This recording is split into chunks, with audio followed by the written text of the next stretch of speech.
ఒకప్పుడు బిల్డర్ అంటే లైన్లు కట్టి క్యూలు కట్టి అప్పులు ఇచ్చిన బ్యాంకులు 14 నెలల కాంగ్రెస్ ప్రభుత్వ పరిపాలన పుణ్యమాని బిల్డర్ అంటే అప్పు పుట్టని పరిస్థితి వచ్చింది. భార్య పేరు మీద లోన్ ట్రై చేశారట పాపం. కో అప్లికెంట్గా భర్త పేరుంటే నీ భర్త బిల్డరు నీకు లోన్ ఇయ్యము అన్నారట. ఈ 13 నెలల కాంగ్రెస్ పాలనలో ఒక్క అపార్ట్మెంట్ కూడా అమ్ముడుపోక బ్యాంకులకు పోతే అప్పు రాక ఇంకా దిక్కుతోచని పరిస్థితుల్లో పాపం ఆత్మస్థైర్యం కోల్పోయి వేణుగోపాల్ రెడ్డి ఆత్మహత్య చేసుకున్నాడు. నిజంగా యువ బిల్డర్ ఇప్పుడిప్పుడే పైకి వస్తా ఉన్నాడు. 39 సంవత్సరాల వయసు. పాపం 5 సంవత్సరాల చిన్న పాప, పసిపాప ఉంది ఆయనకు. ఆ అమ్మాయి రాత్రంతా నాన్న నాన్న అని నిద్రలో ఏడుస్తూ ఉంది అని ఆ తల్లి రోధిస్తూ ఉంటే హృదయం ద్రవించిపోతా ఉంది. ఇప్పటికైనా రేవంత్ రెడ్డి కళ్ళు తెరవాలి. నిజంగా వాళ్ళ కుటుంబ సభ్యులు మాట్లాడుతూ గొప్ప మాట అన్నారు. మా వాడి ప్రాణం పోయింది, ఇంకా మిగతా ప్రాణాలు పోకముందైనా ఇప్పటికైనా రేవంత్ రెడ్డి కళ్ళు తెరిచి మరిన్ని ప్రాణాలు పోకుండా చూడండి అని ఆ కుటుంబ సభ్యులు మాట్లాడుతూ ఉన్నారు. ఇవాళ రాష్ట్రంలో ఏమైపోయిందంటే 14 నెలల కాంగ్రెస్ పాలనలో రైతుల ఆత్మహత్యలు, చేనేత కార్మికుల ఆత్మహత్యలు, ఆటో డ్రైవర్ల ఆత్మహత్యలు, చివరికి బిల్డర్లు కూడా ఆత్మహత్యలు చేసుకునే పరిస్థితి వచ్చింది. 10 ఏళ్ల బీఆర్ఎస్ పాలనలో నిర్మాణ రంగానికి మన రాష్ట్రం, మన హైదరాబాద్ స్వర్గధామంగా ఉండే. రియల్ ఎస్టేట్ రంగం అద్భుతంగా 10 ఏళ్లు వృద్ధిలో నడిచింది. లక్షలాది మంది దాని మీద బ్రతికారు. కానీ కాంగ్రెస్ పాలనలో అనాలోచిత నిర్ణయాలు. ఒకసారి ఎప్పుడో ప్రెస్ మీట్లో మాట్లాడుతూ ఉంటే రేవంత్ రెడ్డి గారు నేను రియల్ ఎస్టేట్ నుంచి వచ్చినా నాకే రియల్ ఎస్టేట్ గురించి చెప్తావా అని ఉల్టా దబాయించాడు. కానీ ఏమైపోయింది ఇవాళ రియల్ ఎస్టేట్ రంగం? ఇప్పటికైనా రేవంత్ రెడ్డి గారు బేషిజాలకు పోకుండా ఈ హైడ్రా దుకాణాలు బంద్ చేయండి. వాళ్ళ ఆయన భార్య చెప్తా ఉంది, హైడ్రా వల్లనే ఎవరొచ్చి ఫ్లాట్లు చూడడము వెళ్ళిపోవడం. వాస్తవానికి ఆయన నిర్మిస్తున్నటువంటి అపార్ట్మెంట్లో హైడ్రా సమస్య కానీ ఎటువంటి ఇబ్బంది లేదు. కానీ ప్రజలు భయభ్రాంతులకు లోనవుతా ఉన్నారు. వచ్చి చూసిన వాళ్ళు ఎవరు కూడా ఫ్లాట్లు కొనడానికి ముందుకు రాకపోవడం, 13-14 నెలల్లో ఒక్క ఫ్లాట్ కూడా అమ్మకపోవడం, చేసిన అప్పులకు మిత్తీలు కట్టలేకపోవడం, బ్యాంకుల్లో లోన్లు రాకపోవడం, భవిష్యత్తు ఆగమ్య గోచరంగా ఉండడం, ఇప్పట్లో ఈ రంగం బాగుపడుతుందా, నా అపార్ట్మెంట్ అమ్ముతుందా అనే నమ్మకం ఆయన కుదరకపోవడం వల్ల చివరికి ప్రాణాల మీదకి వచ్చింది. అంటే ఇలా నువ్వు హైడ్రా అనేటువంటిది పెట్టి ప్రజలను భయభ్రాంతులకు లోన్ చేసినావు. ఇలా విదేశాల్లో ఉండే, అమెరికాలో ఉండే వాళ్ళు, ఇతర దేశాల్లో ఉండేవాళ్ళు హైదరాబాద్లో అపార్ట్మెంట్ కొనాలంటే ఏమో హైడ్రా ఉందట అని వెనక ముందు అయిపోతున్నారు, ఆగిపోతున్నారు. ఉత్తర భారతదేశం నుంచి వచ్చే వాళ్ళు, గ్రామీణ ప్రాంతం నుంచి, పల్లెల నుంచి ఎవరైనా హైదరాబాద్లో అపార్ట్మెంట్ కొనుక్కుందాం అనుకున్న వాళ్ళు ఏమో హైదరాబాద్లని ఊలగొడుతుందట, అంతా హైడ్రా నడుస్తుందట అనే భయంతో ఇతర రాష్ట్రాల వాళ్ళు కానీ జిల్లాల వాళ్ళు కూడా హైదరాబాద్లో పెట్టుబడులు పెట్టడానికి భయపడే పరిస్థితి వచ్చింది. ఇవాళ వేణుగోపాల్ రెడ్డి లాగా మరో చిన్న బిల్డర్లు పాపం కష్టపడి అప్పులు తెచ్చి 10 మందికి ఉపాధి కల్పిస్తూ తమ కాళ్ళ మీద తాము నిలబడుతున్నారు. ప్రభుత్వాన్ని ₹1 అప్పడగలే, ప్రభుత్వాన్ని ఏం గ్రాంట్ అడగలే, వాళ్ళు బతుకుతూ 10 మందిని బతికిస్తా ఉన్నారు. ఇవాళ అటువంటి వాళ్లకు ప్రాణం మీద తెచ్చినావు నువ్వు అన్ని తప్పుడు నిర్ణయాలు. రాగానే హైడ్రా అంటివి, పర్మిషన్లున్న ఇల్లు కూడా కూలగొట్టినావు కదా.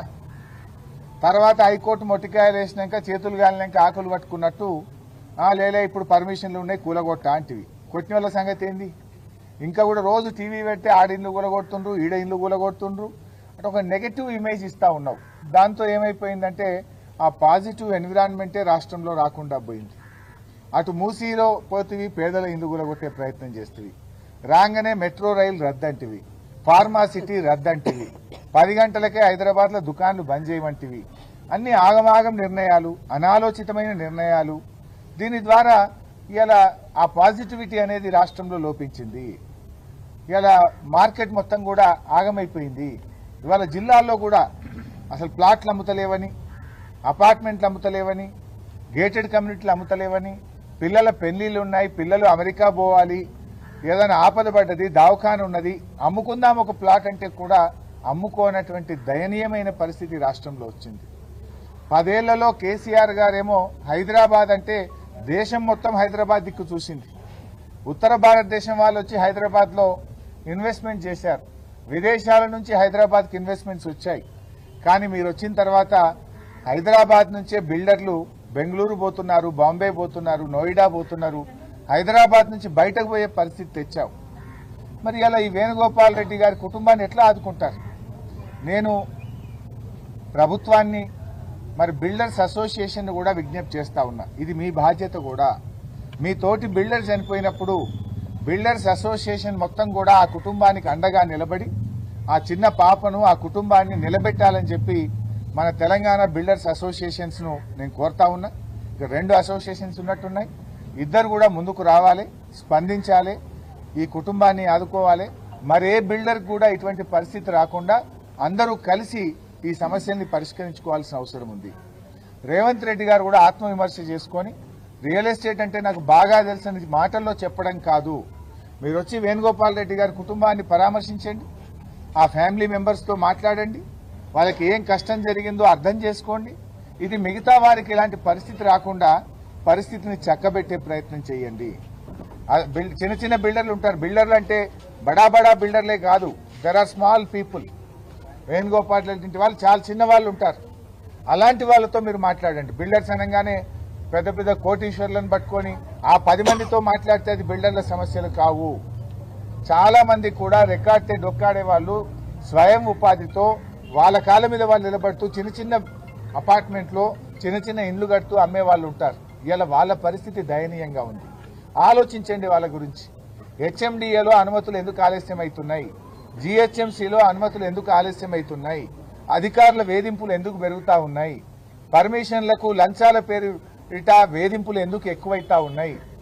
యూసీలు రావాలంటే సంవత్సరాల తరబడి ఎందుకు వెయిట్ చేయాల్సి వస్తూ ఉంది? మరి ఎందుకు ఈ పరిస్థితుల్లో ఇలాంటి పరిస్థితి వచ్చిందో? మీరే మున్సిపల్ మంత్రిగా ఉన్నారు, మీరే ముఖ్యమంత్రిగా ఉన్నారు, ఇప్పటికైనా చొరవ చూపండి. అధికారం ఎవరికీ శాశ్వతం కాదు, రాజకీయాలు అంతకంటే కాదు. ప్రజలు ముఖ్యం, ప్రజల ప్రాణాలు ముఖ్యం. అందువల్ల బాగా ఆలోచించి మీరు సీరియస్గా ఈ అంశాన్ని రివ్యూ చేసి ఈ కుటుంబాన్ని ప్రభుత్వం కూడా ముందుకొచ్చి ఆదుకోవాలని, ఇలాంటి పరిస్థితి ఇంకెవరికీ హైదరాబాద్లో రాకుండా ఉండడానికి, ఈ రియల్ ఎస్టేట్ రంగం మళ్ళీ పూర్వ వైభవాన్ని పొందే విధంగా ప్రభుత్వం చొరవ చూపాలని, బేషిజాలకు పోకుండా ఆత్మవిమర్శ చేసుకోండి, గుండె మీద చేసుకొని ఆలోచించండి. నిజంగా ఆయన భార్య, వాళ్ళ చెల్లెళ్ళు, వాళ్ళ తండ్రి గారు, వాళ్ళ మామగారు వాళ్ళందరి మాటలు వింటే ఆయన గత 3-4 నెలల నుంచి ఎంత క్షోభ అనుభవించాడు.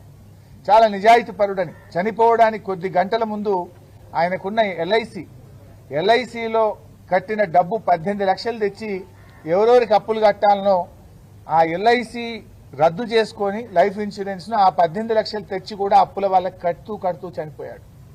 అంటే ఆయన ఎంత నిజాయితీ పరుడో ఆలోచించండి. చివరికి ఆ కుటుంబానికి ఎల్ఐసి కూడా లేదు, బీమా కూడా లేదు, ఆ కుటుంబాన్ని ఆదుకునే పరిస్థితి కూడా లేదు. అంటే ఆయన ఒక నిజాయితీ పరుడు, ఆత్మగౌరవం కలిగిన వాడు కనుక ఇంకా 10 మందిలో అవమానం పాలు కాకూడదు, 10 మందిలో నా గౌరవం పోతే తట్టుకోలేక చివరికి అప్పుల వాళ్లకు ఎల్ఐసి రద్దు చేసి అప్పులు కట్టి ఆత్మహత్య చేసుకున్నాడు. ఆత్మహత్య పరిష్కారం కాదు. నిజానికి 5 సంవత్సరాల పాప ఉంది. ఎవరు కూడా ఆత్మహత్యలు చేసుకోకూడదు.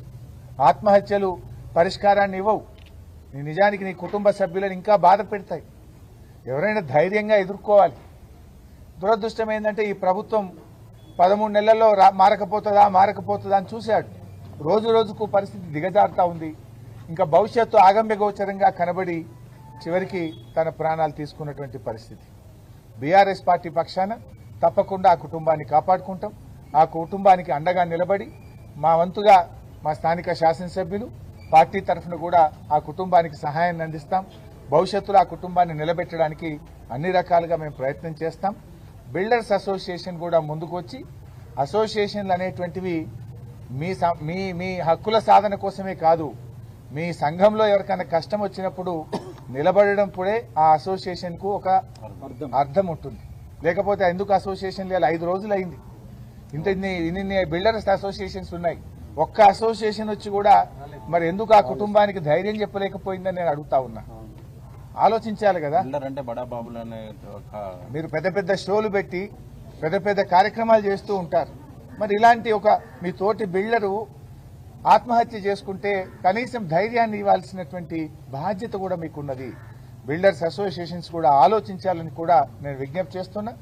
రేవంత్ రెడ్డి ప్రభుత్వం కూడా ఇప్పటికీ స్పందించలేదు, చీమగుట్టినట్టు కూడా లేదు. మీకు యూ షుడ్ ఫీల్ షేమ్. మీ పాలనలో మొదటిసారి ఈ రాష్ట్రంలో బిల్డర్ ఆత్మహత్య చేసుకున్నారు. ఇప్పటిదాకా రైతుల గురించి విన్నాం, చేనేత కార్మికుల గురించి విన్నాం, ఆటో కార్మికుల గురించి విన్నాం. బిల్డర్లు ఆత్మహత్య చేసుకునే పరిస్థితి మొదటిసారి వింటున్నాం. ఇది చాలా బాధాకరం, దురదృష్టకరం. ఇప్పటికైనా స్పందించండి. ఈ పరిస్థితి రాష్ట్రంలో ఇంకెవరికి రాకుండా ఉండడానికి పరిస్థితిని చక్కదిద్దాలని, ఆత్మవిమర్శ చేసుకోవాలని ప్రభుత్వాన్ని మేము కోరుతా ఉన్నాం. త్వరలో జరిగే శాసనసభ సమావేశాల్లో కూడా ఈ ప్రభుత్వానికి బీఆర్ఎస్ పార్టీ పక్షాన ఈ క్షేత్రస్థాయిలో ఉన్నటువంటి స్థితి మీద, బిల్డర్ల సమస్యల మీద శాసనసభలో కూడా చర్చ పెట్టి ప్రభుత్వం కళ్లు తెరిపించే ప్రయత్నం కూడా చేస్తాం. ఈ కుటుంబాన్ని తప్పకుండా మేము మా శాయశక్తుల ఆ కుటుంబానికి సహాయ సహకారాలు కూడా అందిస్తాం. ఆ కుటుంబాన్ని ఆదుకుంటాం. మరే బిల్డర్ కూడా దయచేసి ఇలాంటి దానికి ఒడిగట్టకూడదని ధైర్యంగా ఎదుర్కొనండి. నిజంగా ఏదైనా ఇబ్బంది ఉంటే ప్రభుత్వం దృష్టికి తీసుకుపోండి. ప్రభుత్వం స్పందించకపోతే మీకు బీఆర్ఎస్ పార్టీ ఆఫీస్ ఉంది. మాది జనతా బజార్ అనే పేరుంది బీఆర్ఎస్ పార్టీ ఆఫీస్కు. ఎవరికన్నా అంత కష్టం వస్తే బీఆర్ఎస్ పార్టీ ఆఫీస్కు రండి. మీ సమస్యను మా దృష్టికి తీసుకురండి. మేము ప్రభుత్వం దృష్టికి తీసుకుపోతాం. మీకు తగినంత సహాయం చేయడానికి మా శాయశక్తుల కృషి చేస్తాం.